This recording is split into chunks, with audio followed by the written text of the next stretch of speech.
welcome to Mr. Randy's Wine and Spirits. I am Mr. Randy, and today we're going to be doing another episode of The Final Pour.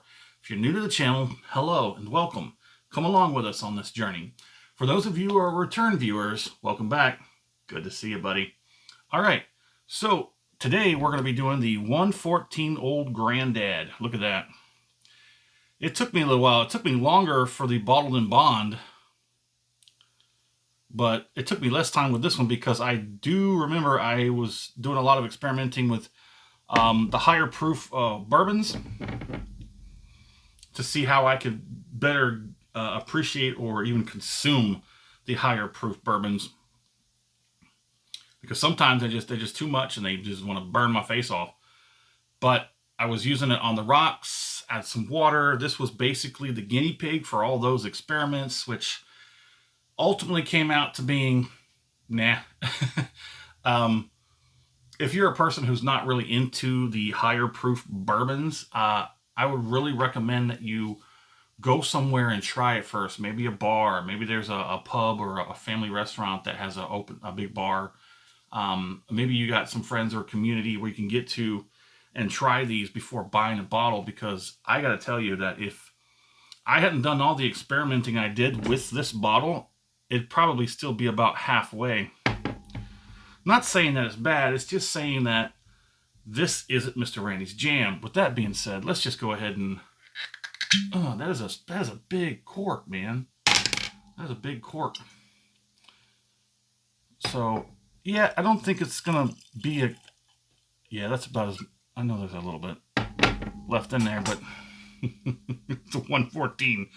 It's not the 116.8, you know, as that Wild Turkey, that 116.8.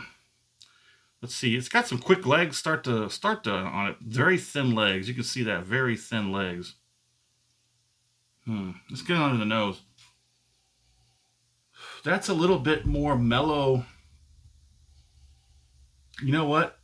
A caveat to this is going to be that I have opened this bottle a lot more than I did with the Old Granddad Bottle and Bond. Like I said, I did a lot of experimenting with this. So this bottle has been opened more. There's an experiment I still yet to really fully flesh out. And that is, if I take a fresh bottle of a higher proof bourbon and I basically crack it open, I pour it into two separate bottles and give it like a half a bottle of time right away to see if they equalize, both bottles equalize, and they taste the same. I need to do that video. I've been wanting to do that for a while, but I couldn't find a whiskey, a high proof whiskey that I wanted to do it with. I really need to put that in the forefront now that I've kind of gotten to this point. It's really soft. It's really soft and mellow, but not too mellow, because it's still got a little bit of punch to it. But it's a much better nose. I'm enjoying this nose a lot more than a Bottled in Bond. Let's get it on the palate.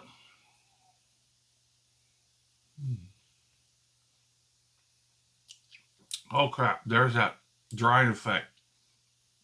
Oh geez, that was harsh. The drying effect was harsh. But then it only lasts a couple seconds, and then it sort of mellows out.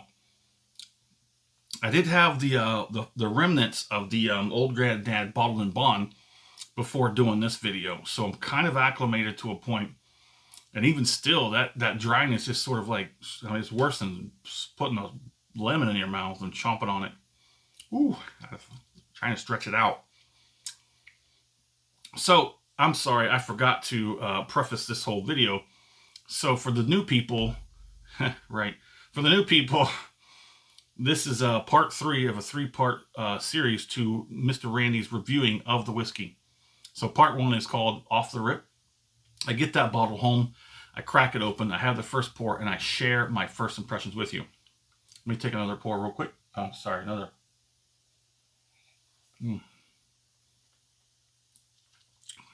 Still there, still the dry.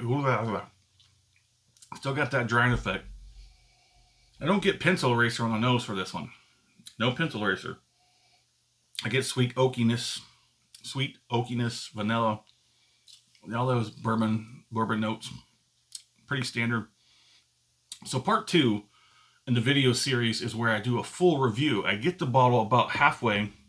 I give that whiskey time to open up and see if the characteristics can change or not.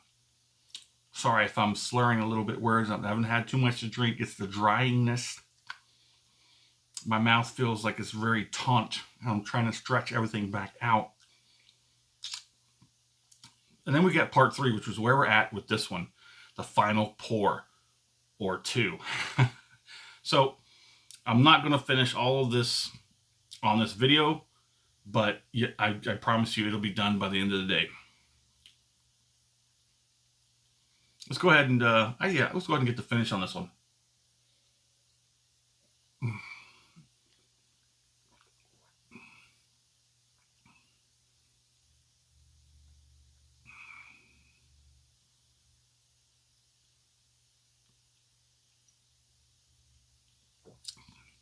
A little bit of leg action.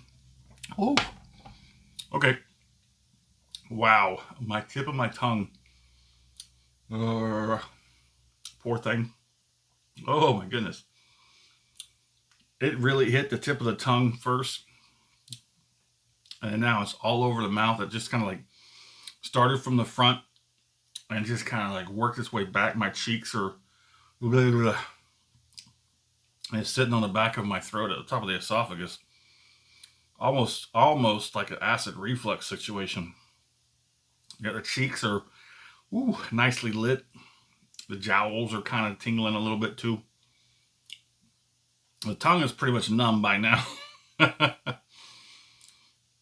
So I'm thinking, what's this 114 Old Granddad compared to? Well, I guess I really shouldn't compare it to the 116E Wild Turkey Rare Breed at 116.8, because the 116.8, even though it does for Mr. Randy for me, so it does hit a little harder and it is a little hotter, so to speak. This 114 should not be compared to the 116.8 of the Rare Breed, because it is much more drinkable if it was lower proof.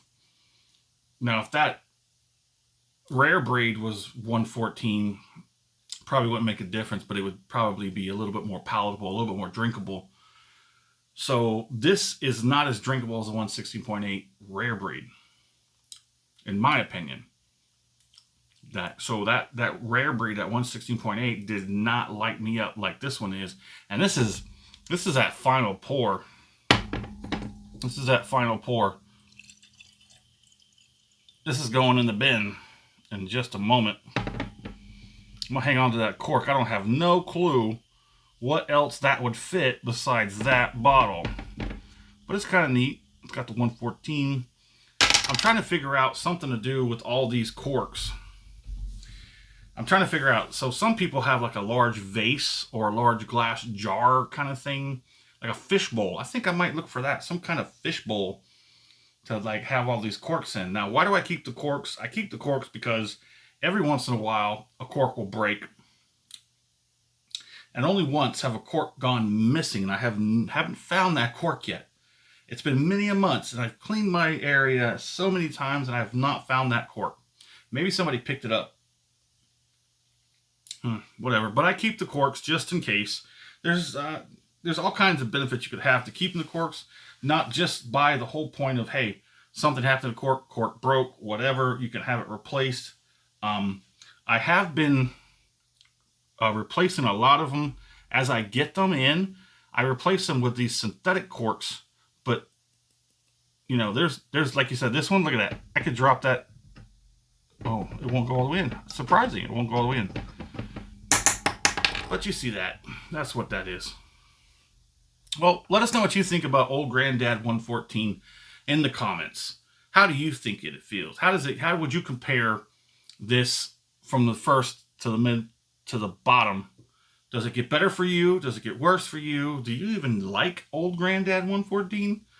Let us know in the comments. And as always, thanks for stopping by here at Mr. Randy's Wine and Spirits. I am Mr. Randy. Have a good one.